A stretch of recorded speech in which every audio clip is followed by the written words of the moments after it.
Overcoming burnout. Burnout is something that a lot of people call therapy now and stuff about. We live in a work-focused society, and the San Francisco Bay Area, I feel, is especially really into work and working overtime and all the startups and everything. So burnout is huge.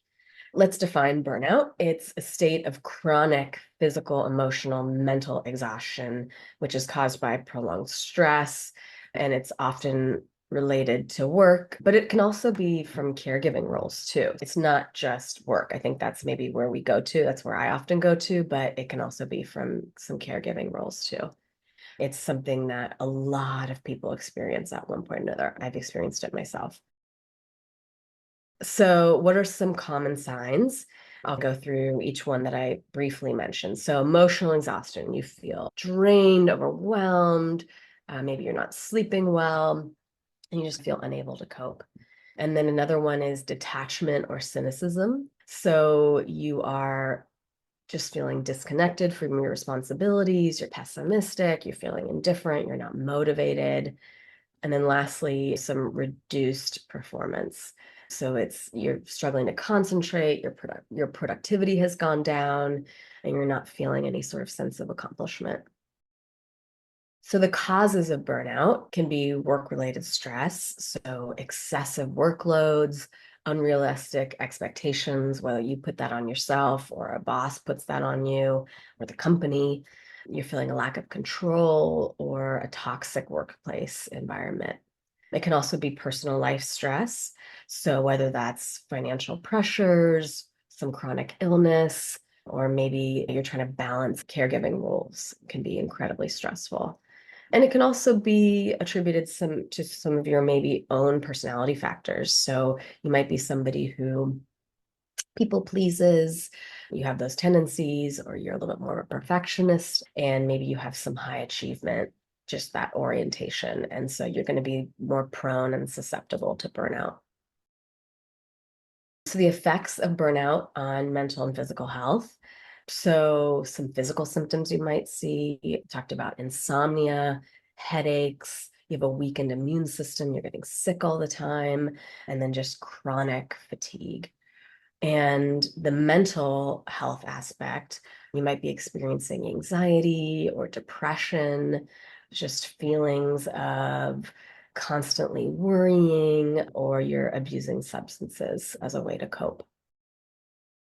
So, ways to recognize burnout early that can be really helpful so that way it doesn't get to these intense symptoms. So, if you're noticing some loss of motivation, or you're feeling maybe emotionally numb, or you're starting to feel that fatigue day after day, that can be a sign to you to sort of maybe start to address the burnout before it becomes more severe into mental and physical health issues. So let's talk about strategies from recovering from burnout. So you're now in that space of feeling burnt out. What are some ways to deal? You got to set boundaries. So you've got to learn to say no, you've got to delegate tasks, and you've got to prioritize rest. That is a big piece. And so that might be if it's work related, you work 9 to 5, period, and you're getting emails from coworkers and bosses at 9 p.m. at night. You don't look at your phone, you don't read those emails, you wait till the morning to answer it.